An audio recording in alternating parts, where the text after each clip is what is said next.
Hello, hello, hello, hello. And I love you guys.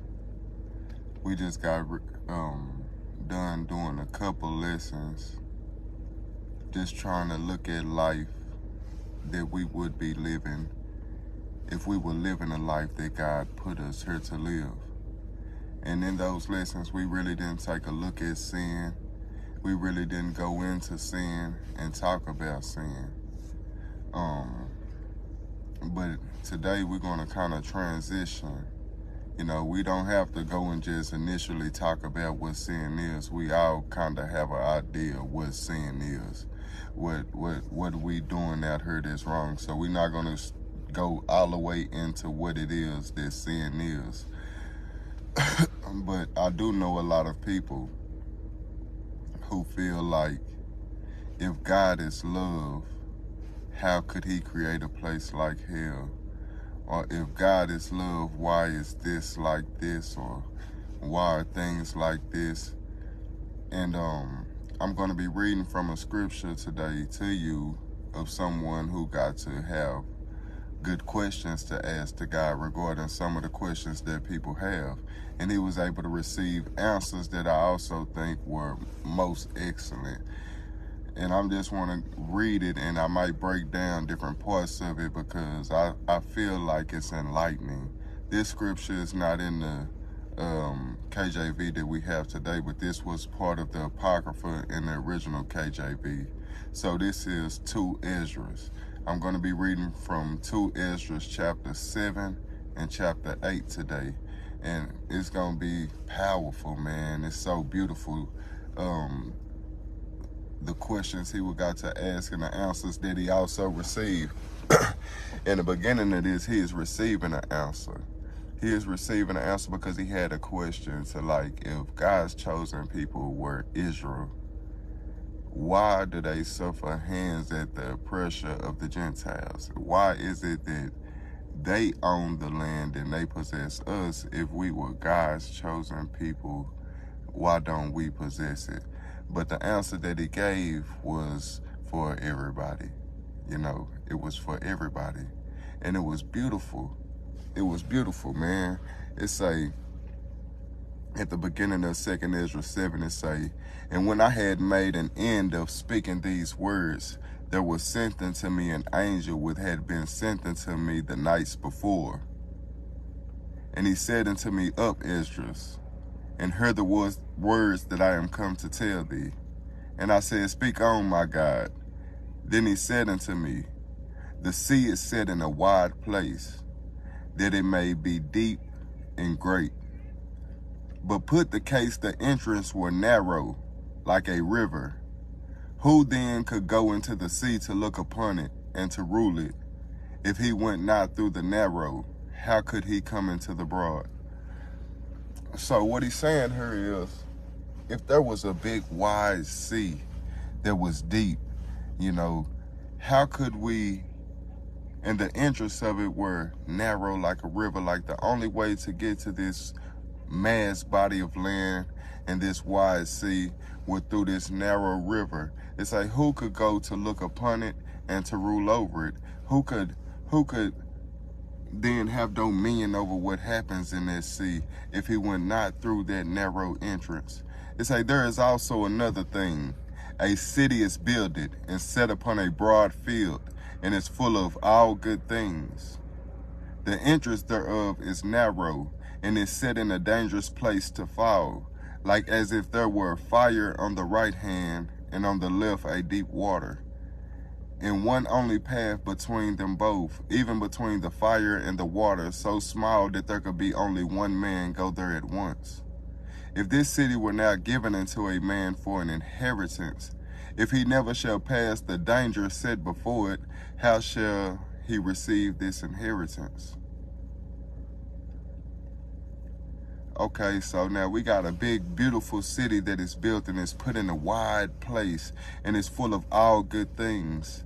And if it were in the entrance, it was a narrow road where there could be only one man travel there at once. It couldn't be nobody standing beside you as you travel down this road. And as you travel down this little bitty road, you got fire on one side of you and you got deep water on the left. Now, me, myself, I can't swim. So both of these are dangerous to me. The deep water and the fire are both dangerous to me. And this road is so narrow. So if I was given the city that's in a wide place full of all of these good things, and the only way to it was through this narrow road where nobody could walk beside me, and I got a wall of fire on one side of me and deep water on the left side of me, how could I go to the place that is mine? If I'm afraid of the danger that's on the right side of the path and on the left side of the path, then even if that city was given to me, I could never inherit it. I could never benefit off of it. I could never receive the fruit of it, because that city is inaccessible to me if I'm scared to walk through the danger before it. So he say, and I said, it is so, Lord. And he said unto me, even so is, he say, even so is Israel's portion. Because for their sakes I made the world, and when Adam transgressed my statuses, then what was decreed now is done. Then the entrances of this world were made narrow, full of sorrow and travail, and they are but few and evil, full of perils and very painful. So when he talked about this big, beautiful city that was prepared for us and is full of all of these good things, he say the road to it is narrow and you got fire on one side and water on the left, and it's only one way to get to it. You got to go through it to inherit it. Now he's saying that when Adam sinned against God, the way to get to that beautiful paradise, it became hard. It became hard for us to get to that place because sin had filled the earth, and the way to truth become narrow, because as you trying to walk in a way that God tell you to walk, you watching everybody exercise the things that God say he don't like. And then a lot of people just want to partake in those things that they see people do, because on the earth they prevail, and the things that they do, they bring prosperity into their lives. You trying to be honest and be hard working, and you're trying to have integrity and not do what is wrong, but at the same time you trying to be this. The whole world is exercising the abilities and things that God has told you not to exercise. So now the road to him is narrow, because it requires you to take your focus off of all of the things that everybody else is doing, so you can stay focused on doing the things that God say to do. It say when Adam transgressed and sin had filled the earth like this, the way to heaven became very narrow. It became in this place where it's danger on every side of you. Everywhere you look at is danger. Even if it's not a physical danger to you, it's still dangerous to your eternity, because you're watching people do everything you can't do. People lying to people. But people lying to people and getting away with stuff, and you ain't getting away with nothing because you telling the truth to people and you watching them, and it make you lose focus on the prize that's before you. You start looking at it and it's dangerous to you because it's so manipulative. It almost want to pull you into it. It almost want to make you be a part of it, and then you become a part of that wide road that leads to destruction. You become part of that fire, part of that deep water. There's a danger for man that is trying to walk on that straight path. You go from being somebody trying to walk on that straight path to losing focus and becoming part of the danger, and then now you somebody that God gotta handle because he watching for the next person trying to stay on his path. You become part of the problem. You become something that God gotta move his hand against. So he say when Adam transgressed, the way to get to that paradise, to that heaven, to that utopia, to that eternity that God has planned for us, it became hard to get to. It's and this world is full of sorrow. You know, even though God is telling you to become something good to the world is not treating you good because the world don't know God. So what God is telling you to be an experience to the world on his behalf, you don't experience him on coming back to you. So this thing right here is full of sorrow. It's and travail and labor, and are but few and evil. These Years go by faster and faster. The older you get, the faster time seems to go. And these few years on this earth is so full, they so evil. People around us are so wicked.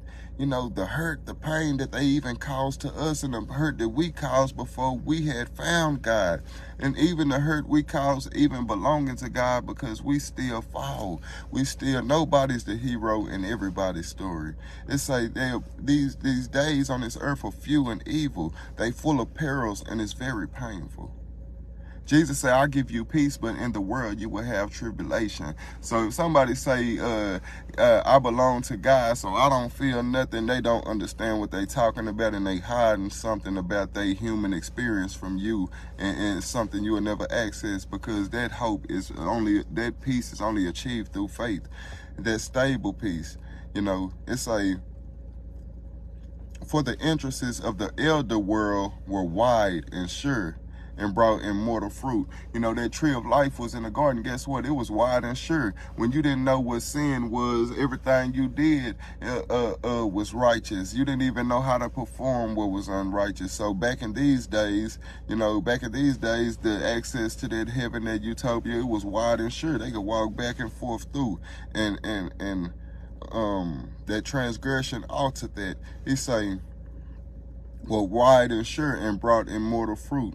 If then they that live labor not to enter into these straight and vain things, these straight and empty things, because that's what happened. In this world is not a temporary place for us anymore. As it was given to Adam being a temporary place, guess what? They transgressed, and it became condemned with Adam. So this place is not a temporary place no more. So this experience on this earth, we got to walk this straight path, but all of the things that you're surrounded by are vain. They vain. Because this is not the place for you to get comfortable. This is not your resting place. This is just a pass-through place. So, you know, if you just passing through here, everything you grab don't mean nothing, because you can't take it as you get through. As you get to the other side, it say, "For we brought nothing in this world, and it is certain that we can take nothing else." So why these resources that God provided for us occupy us in this world is attached to a temporary lifespan that we're just passing through. These things are not sure anymore. These things are not concrete for us. These things are just things we access as we pass through. It's a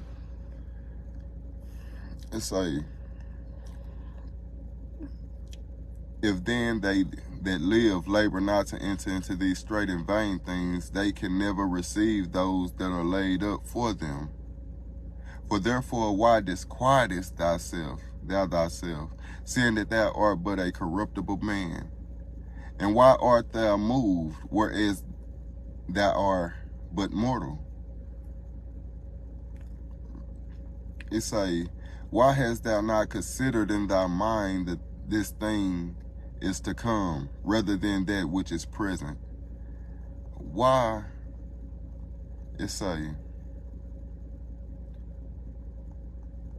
Therefore, why disquietest thyself, seeing that thou art but a corruptible man? And why art thou moved where thou art but mortal? Why are you stuck in time? Why is your mind consumed inside of time? When I'm sitting here telling you that man was created to break through that boundary of time. When Christ died, his blood resurrected everybody for the day of judgment. Why is your mind then still stuck in that what you see now? See, this is just a place of passing through. This is not your place to get comfortable, to plan an eternity. You just simply passing through. Why are your mind steady stuck in time, and you can't see past time into eternity, God's plan for man? It's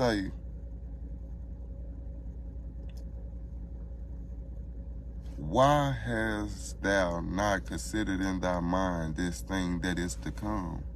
Why in your mind you not thinking about the world God is bringing to you, what he has for you, what he wants for you, his plan for you. Why is it that your mind can't conceive these things?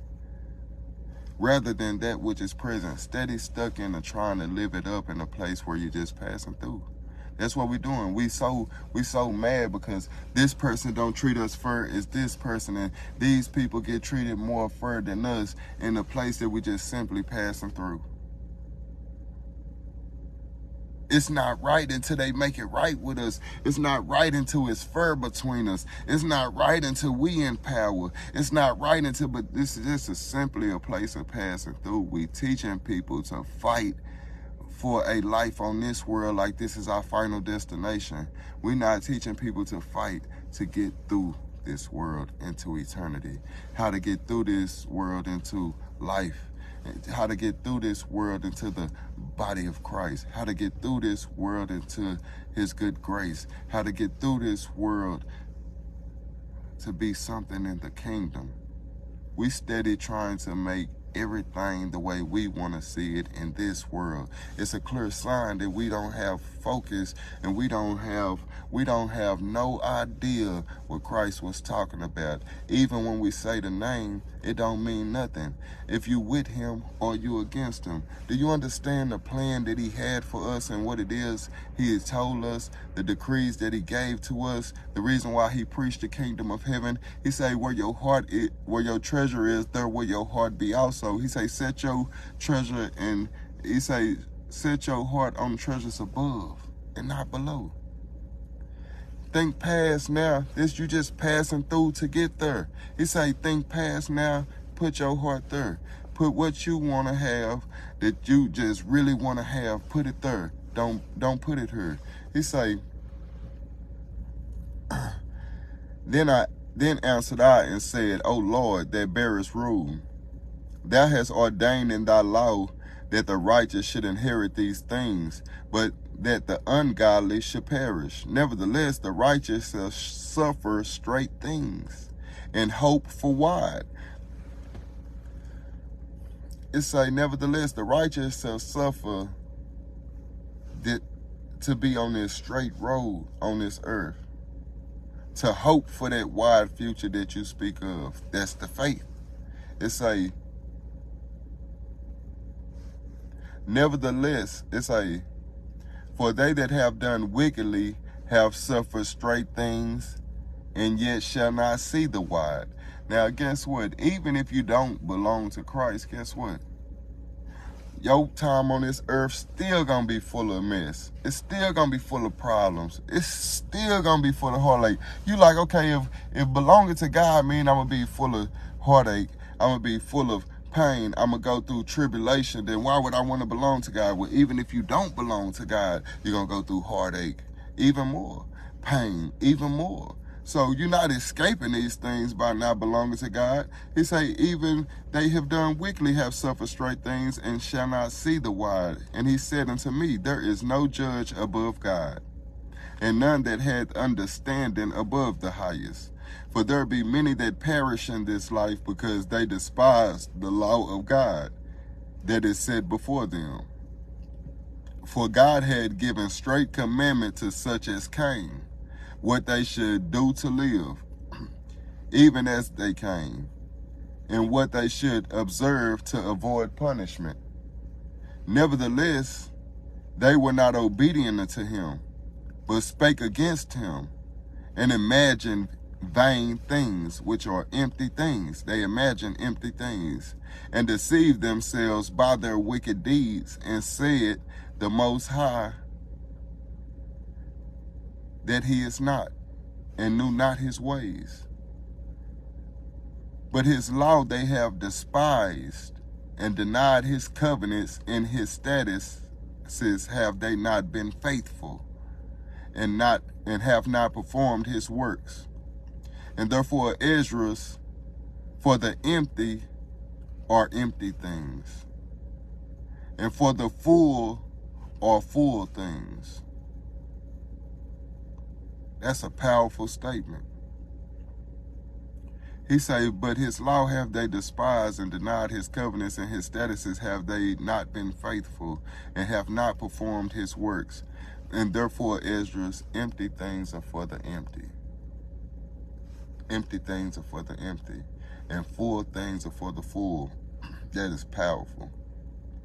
It say, behold, the time shall come that these tokens which I have told thee shall come to pass, and the bride shall appear, and she coming forth shall be seen, that now is withdrawn from the earth. And whosoever is delivered from the foresaid evils shall see my wonders. For my son Jesus shall be revealed with those that be with him, and they that remain shall rejoice within 400 years. After these years shall my son Christ die, and all men that have life. And the world shall be turned into the old silence 7 days, like as in the former judgment, so that no man shall remain. And after 7 days the world that yet awaketh not shall be raised up, and that shall die, that is corrupt. And the earth shall restore those that are asleep in her, and so shall the dust those that dwell in silence. And the secret places shall deliver those souls that were committed unto them. And the Most High shall appear upon the seat of judgment, and misery shall pass away, and long suffering shall have an end. But judgment only shall remain. Truth shall stand, and faith shall wax strong. And the work shall follow, and the reward shall be showed, and the good deeds shall be of force, and wicked deeds shall bear no rule. Then said I, Abraham prayed first for the Sodomites, and Moses for the fathers that sinned in the wilderness, and Jesus after him for Israel in the time of Achan, and Samuel and David for the destruction of Solomon, for them that should come to the sanctuary, and Helios for those that receive rain, and for the dead that he may live. And Esdras as for the people in my time of Shanshurib, and many for many. Even so now, seeing corruption is grown up, and wickedness increased, and the righteous have prayed for the ungodly, wherefore shall it not be so also? And he said unto me, this present life is not the end, where much glory doth abide. Therefore have they prayed for the weak. But the day of doom shall be the end of this time, and the beginning of the immorality for to come, wherein corruption is past. Intemperance is at an end. Infidelity is cut off. Righteousness is growing, and truth is sprung up. Then shall no man be able to save himself save him that is destroyed, nor to oppress him that had gotten the victory. He say, man, all of these people were able to pray for these people. And even now, looking at scripture, Jesus tell us to pray for others. The Bible say pray for your enemies. So he's saying, look, man, all of these people been praying for people. So I know that God loves for people to pray for people. Will it not be so then? When that judgment come and it's time for judgment and Christ come back to judge, are we not going to be able to pray then? Because God likes prayer. He loves for us to pray for one another. He say, look, that this life is not the end. He say this world we in a time where, yeah, we could pray for each other, but it's saying that day of judgment, nah, it's not that. This world has come to an end, and it's the beginning of the new world. Things are going to be separated. Just like he say, I'm going to, at the time of harvest, I will separate the wheat from the chaff, and the chaff will be thrown in the fire. He said, nah, it's going to be no more time for prayer at this time. This time for that has passed. So,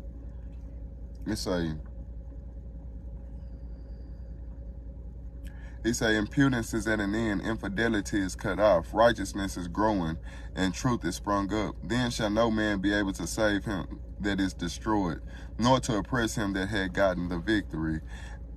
I answered then and said, this is my first and last saying, that it had been better not to have been given the earth unto Adam, or else when it was given him, to have restrained him from sinning.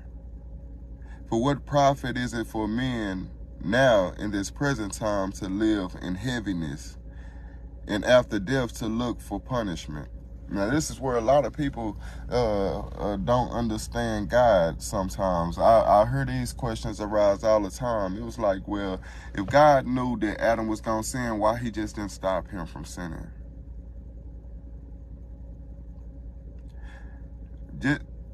God looked into everything that man did before he created man. He put things in place to try to turn the hearts of man back before he even created us. But he wasn't afraid to create us. You know, he didn't have to have fear. He found a way to turn whatever chose to be wicked against him into part of his plan of victory. That was just wise of him. He wanted man to please him, so he wanted to influence man. The Bible says a man should not rule his house like a roaring lion. And that's what we asking of God. We asked him, why didn't God just rule us like a roaring lion? Because it wouldn't have been no pleasure in it. You know, if you're a father or a mother and you got a child and you say, come with me, you want your child to be happy to come with you. Now, if your child is crying and kicking his feet and falling out on the floor, you're not going to be pleased with your child. Even though you could get your child to still get in the car because it got to go. It's going to be so disappointing that your child don't want to go with you. And that's what it is. So when we ask God, we asking God, why didn't you rule us like a roaring lion? And it's questions that people ask. It was like, okay, it would have been better for him not to make them then. Okay, it's say, for what profit is for man to live in this time, to live in heaviness? What good is it for us to live in this world where it's so full of heartache and pain? Everything that you think gonna give you life, make you cry. Everything make you smile, make you cry. The one who can make you smile can make you cry. So the car that made you so happy to get, it can make you cry when it breaks down. All of the things, they bring the heartache. Why in this world, no matter what you chasing out in the world, when you finally get to it, you realize it ain't all it's cracked up to be. It's what's the use of going through that in this world and then have to look to be judged and punishment? You know what I'm saying? Like, after I get through this heartache and pain, I got to be punished after that. He like, what good is that? He say, O thou Adam, what hast thou done?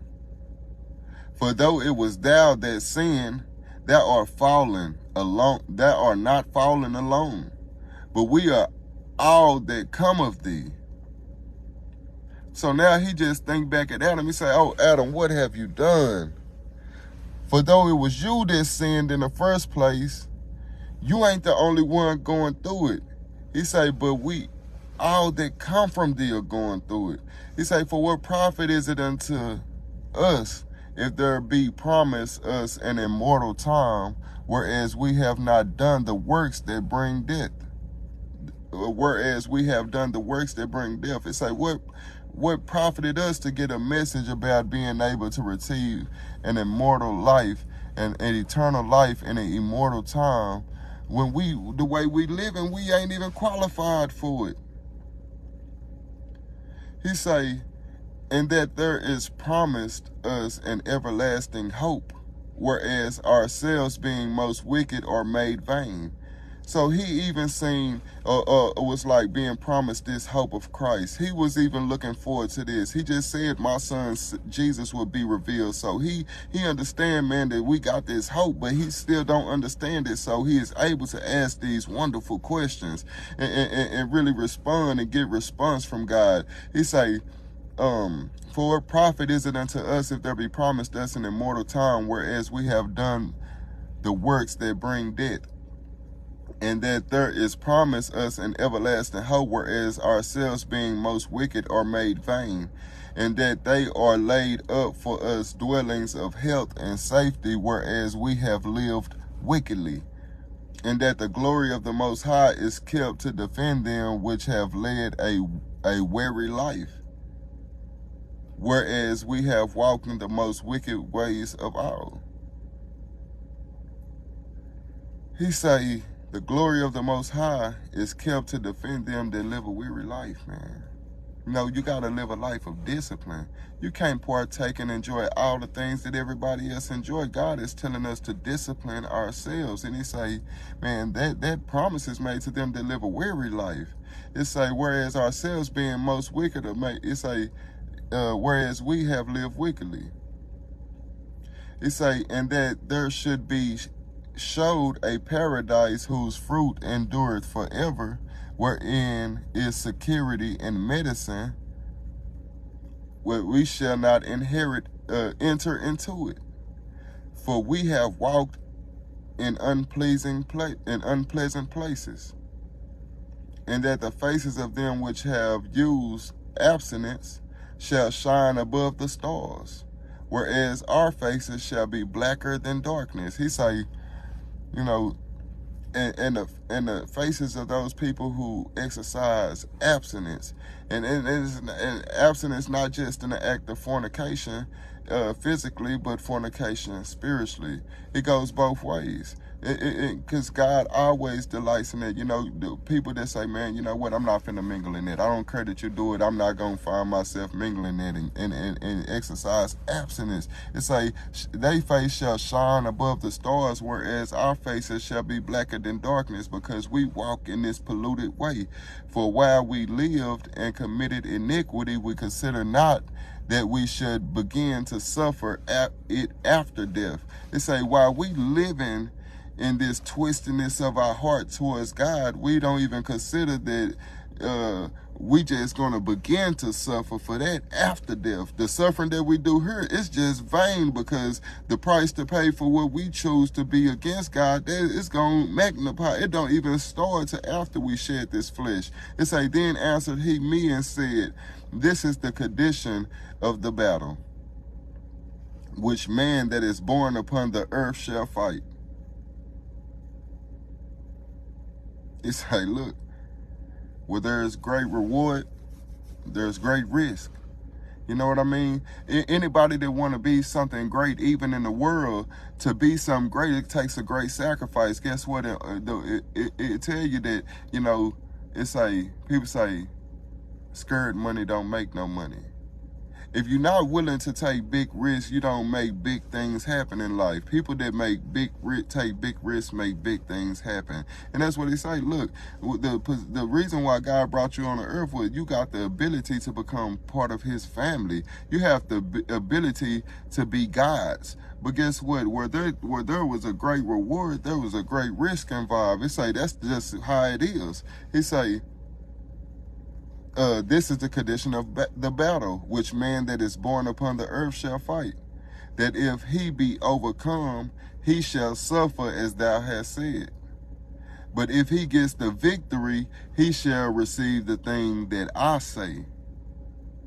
For this is the life whereof Moses spake unto the people while he lived, saying, choose thee life that they mayest live. Nevertheless, they believed not him, nor the prophets after him, nor me which have spoken unto them. It say that there should not be such heaviness in their destruction, as shall be joy over them that are persuaded to salvation. He say, look, man, these one people gonna have one reaction, but all of this was done for the people that was gonna have this reaction of joy, for those who are persuaded to salvation. But because there was an option for a great reward, there was great risk involved. He say, I answered then and said, I know, Lord, that the Most High is called merciful, and that he hath mercy upon them. which are not yet come into the world, and upon those also that turn to his law, and that he is patient and long-suffering those that have sinned as his creatures, and that he is bountiful, for he is ready to give where it needed, and that is of great mercy, for he multiplied more and more mercies to them that are present, and that are past, and also to them which are to come. It say, for if he shall not multiply his mercies, the world would not continue with them that inherit therein. He say, man, if his mercies weren't multiplying, then how could he afford to let the sun rise on you? How could he afford to still make rain fall upon the earth to feed us, knowing that wickedness is growing? If his mercy stays in one place where he was able to perform all of these services for man that he performed, and wickedness grew, if his mercy didn't grow, then how could he continue to perform in that way? He say, and that he is patient and long-suffering those that have sinned as his creatures, and that he is bountiful, for he is ready to give where it's needed, and that is of great mercy, for he multiplied more and more mercies to them that are present and that are past, and also them which are to come. For if he shall not multiply his mercies, the world would not continue with them that inherit therein. And he pardoned, for if he did not so of his goodness, that they which have committed iniquities might be eased of them, then 10,000 part of men should not remain living. And being judged, if he judge not, if he should not forgive them that are cured with his word, and put out of the multitude of contentions, there should be very few left peradventure in an innumerable multitude. You say, man, out of a number of people you couldn't number, it would probably be one or two of them make it to that if he wasn't so. So, you know, I'm gonna go into Esdras, 2 Esdras chapter 8, and in this chapter he get to say a prayer, man, because I've witnessed people, a lot of people that don't want to believe that hell exists or these type of places exist, because they know who is something in their life that God say he will not put up with. It's something in their life that he say he not going to let into the kingdom of heaven, that they don't want to acknowledge that to be true, because it allows them to be who they want to be without weighing them down, without having to focus on those unimaginable circumstances, to imagine the consequences for this decision that they making.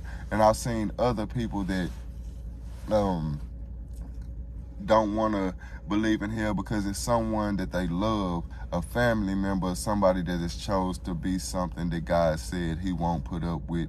And they can't bear to see how these consequences could befall on them, that it's almost better if they just don't believe it at all.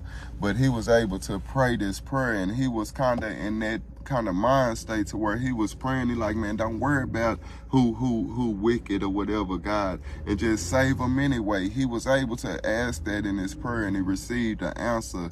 And so I just want to go through this too. And I'm going to start at the beginning. It may not start there, but somewhere throughout it, and it's pretty lengthy, that it's going to come to this prayer, and it's going to be amazing.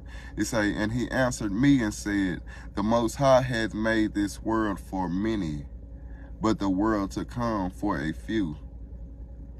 I will tell thee a similitude, Esdras, as when thou askest the earth, it shall say unto thee, that it giveth much mold whereof earthen vessels are made. But little dust that gold cometh of, even so is the course of this present world. So he say, look, I'm going to give you this similitude and say, where you can even ask the world for a witness. It say it make plenty dirt. Dirt is plentiful. It give plenty dust from which dirt is made. but it don't give as much dust from which gold is made. So it's kind of saying this: the world to come is made for all of us. All of us come through this world right here, but the world was made for those that were chosen and picked, and who had chosen life out of that many. And these will be a few. That's what the Bible says. So it's going to be only a handful of people that chose life and chose to walk against the way that the world is walking. And it say, but the world to come are for those few. It say it's kind of like the difference between dirt and gold. Like it was planted plentiful like dirt, but what was more valuable is the gold. So it say,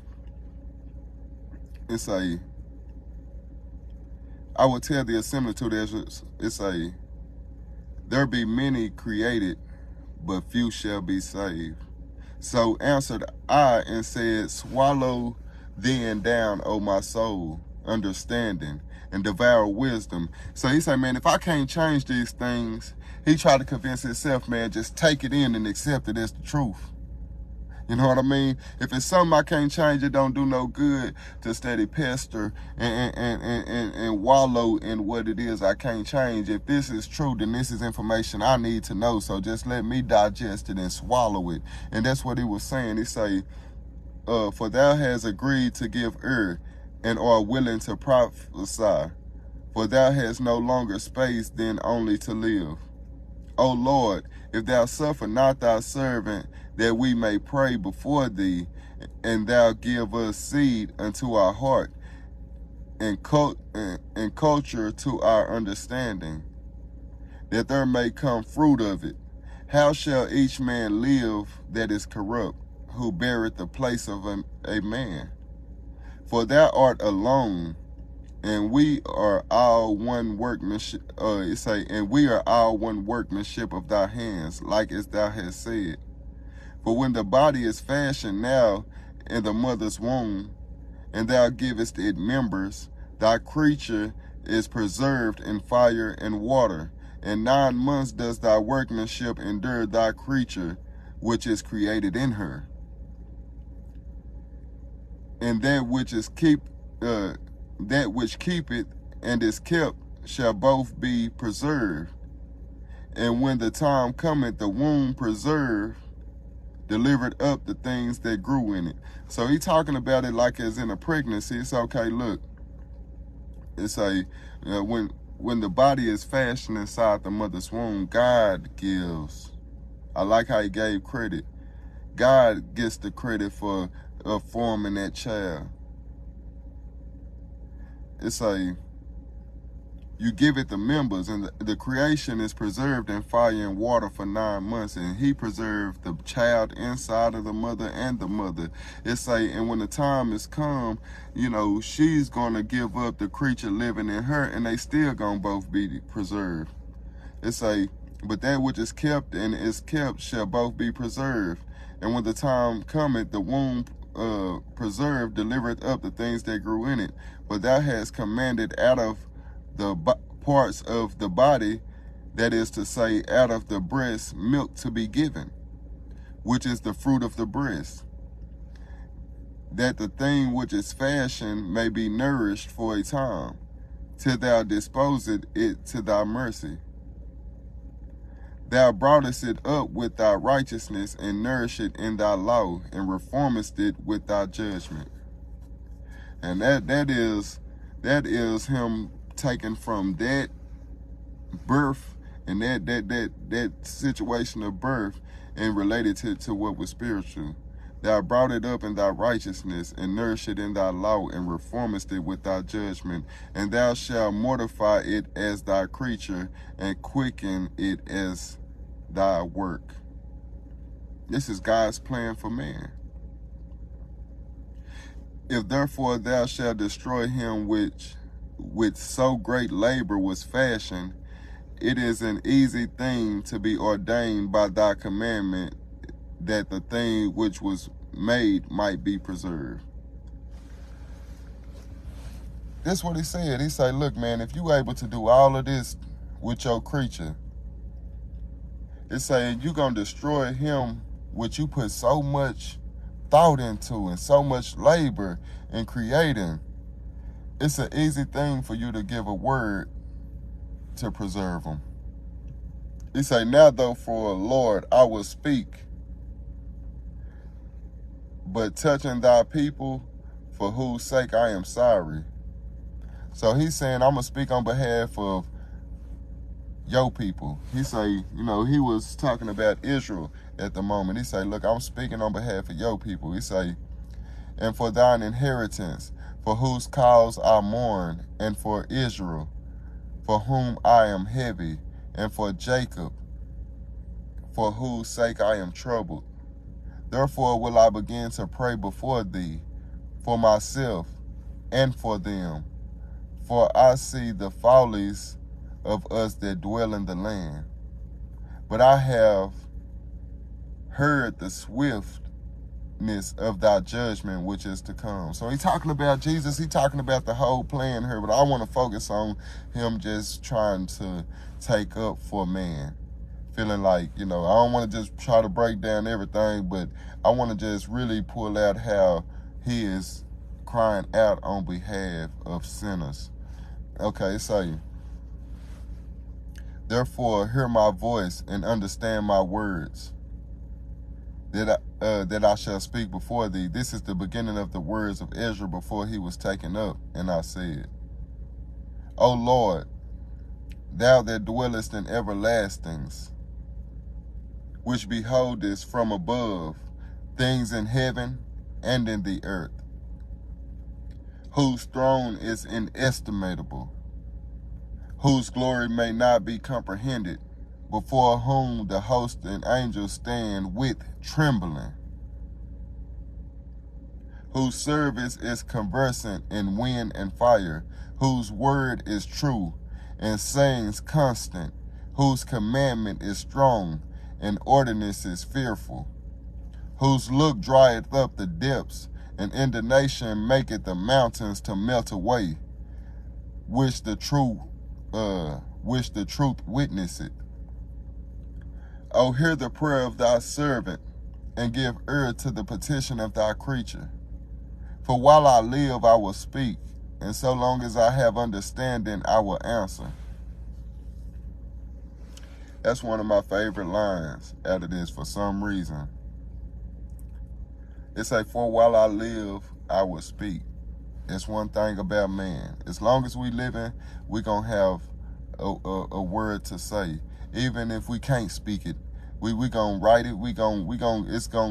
For while I live, I will speak. He say, but as long as I have understanding, I will answer. He separated. He say, man, I came to the conclusion, as long as I live, I'ma speak. But he says, as long as I have understanding, I will answer. It's okay not to answer everything. It's okay not to have an answer sometime. It say, as long as I have understanding, I will answer. That's powerful. But let's continue on, because he praying on behalf of the sinners. It say, oh, look not upon the sinners of thy people, but on them that serve thee in truth. He said, don't even look at them, God. Look at the ones who serve you in truth. He's trying to cover them with his prayer. He say, oh, look not upon the sinners of thy people, but on them that serve thee in truth. Regard not the wicked inventions of the heathen, but the desire of those that keep thy testimonies in afflictions. He say, think not upon those that have walked vainly before thee, but remember them which according to thy will have known thy fear. It say, let it not be thy will to destroy them which have lived like beasts, but to look upon them that have clearly taught thy law. It say, take no indignation at them which are deemed worse than beasts, but love them that always put their trust in thy righteousness and glory. For we and our fathers do languish of such diseases, but because of us sinners, thou shalt be called merciful. He say, look, don't look at these people turn this world up.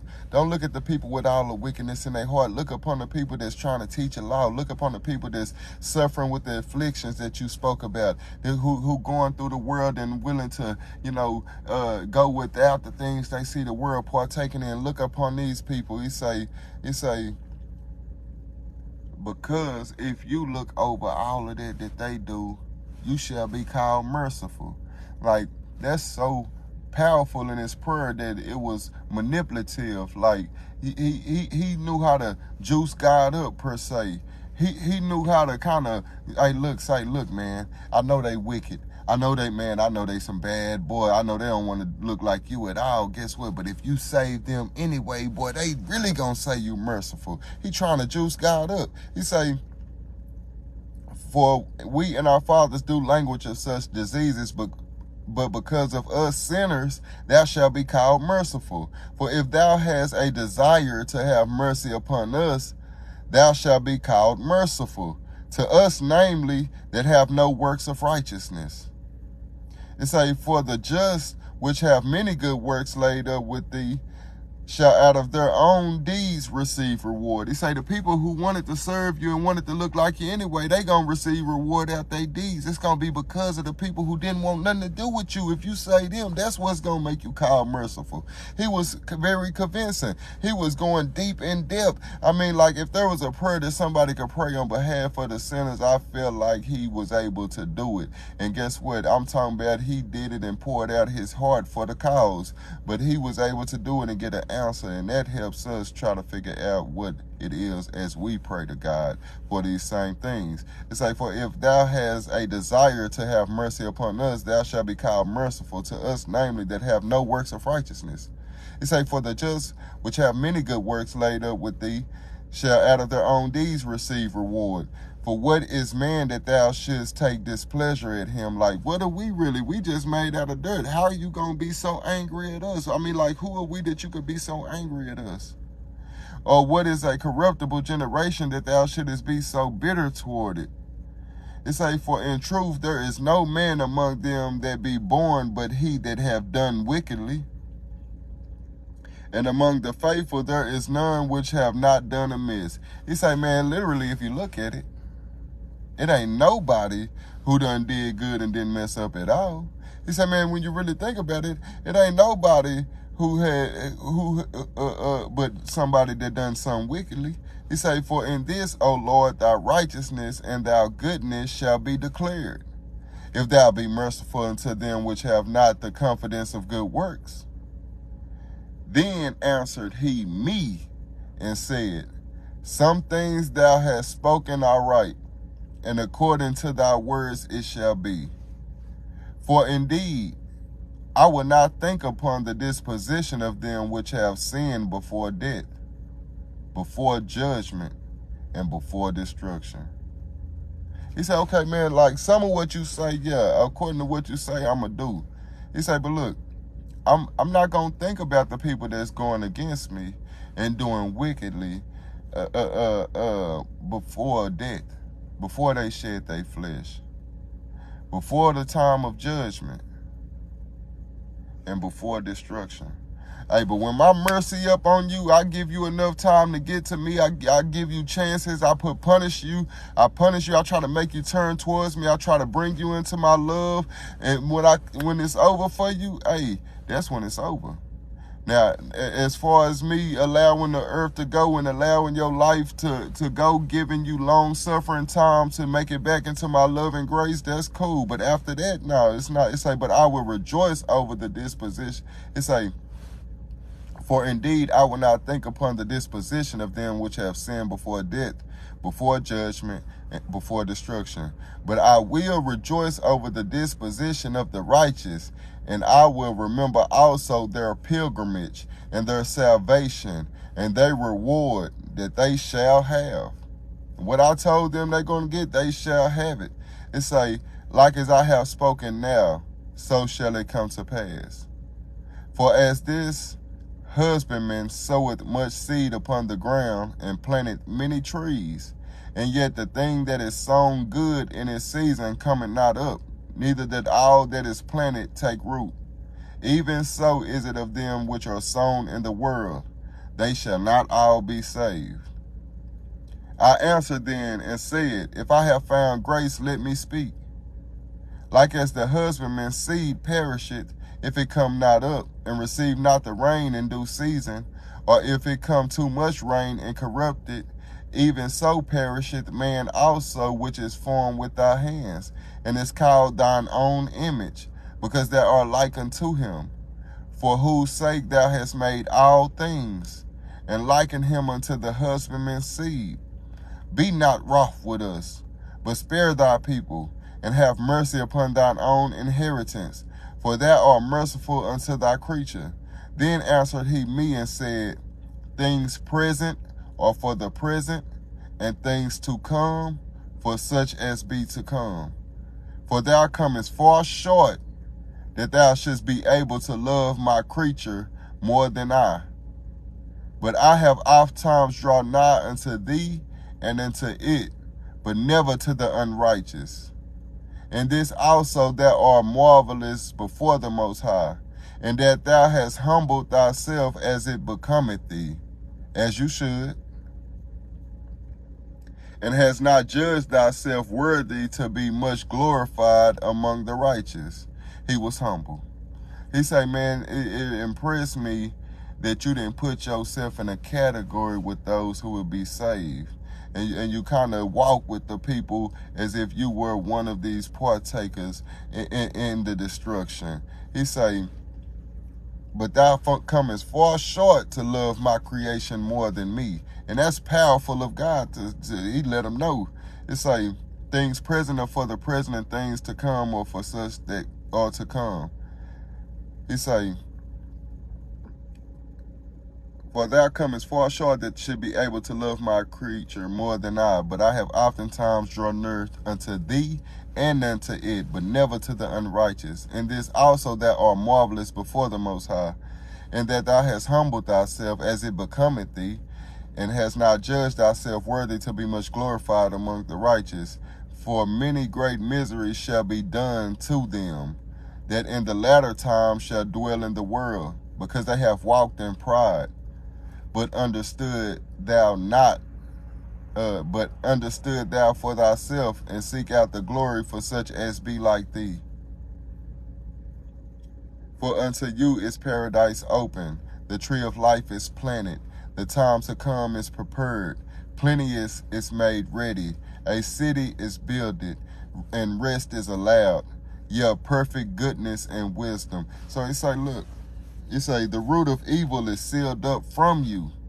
Weakness and the moth is hidden from you, and corruption is fled into hell to be forgotten. Sorrows are past, and in the end is showed the treasure of immorality. And therefore ask thou no more questions concerning the multitude that perish. Now let me go back. Let's say, look. It's take what I'm giving you and understand this for yourself. And seek out the glory for those that you find that are like you. Because he wasn't the recipient of those destruction and that hell to come and that fire to come. He wasn't a recipient of that. God say, you somebody that I chose to talk to, you somebody that pleased me. Leave her and find other people like you. Issue out that goodness and these decrees to people that you find like yourself. He say, and seek out the glory for such as be like thee. For unto you, he say, for you, for these righteous, for the righteous, he say, for in you is paradise open. The tree of life is planted. The time to come is prepared, plenteous.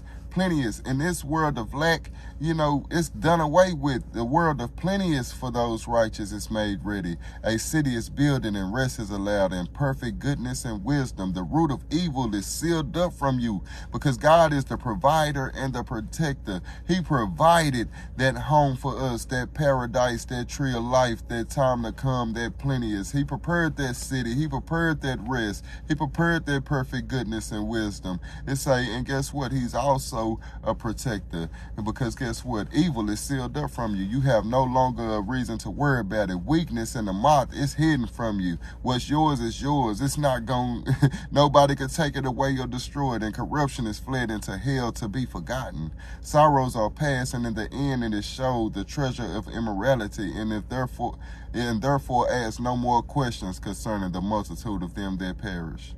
For when they had taken liberty, they despised the Most High. thought scorn of his law, and forsook his ways. Moreover, they have trodden down his righteous, and said in their heart, there is no God. Yea, and that knowing they must die. He say, moreover, they have trodden down the good people of the world, and said in their heart that ain't no God. It say, yeah, and knowing that they gotta die. Knowing that they gotta die. Knowing they gonna have to see him. Knowing that they gonna have to do something happen after this. Knowing they should have knew something, but, it say, knowing that they have to die. It say, for as the thing aforesaid shall receive you, so thirst and pain are prepared for them. For it was not his will that men should come to naught, but they which be created have defiled the name of him that made them, and were unthankful unto him that prepared life for them. And therefore is my judgment now at hand. For these things have I not showed unto all men, but unto thee, and a few like thee. Then answered I and said, Behold, O Lord, thou hast showed me the multitude of thy wonders, which thou wilt begin to do in the last times.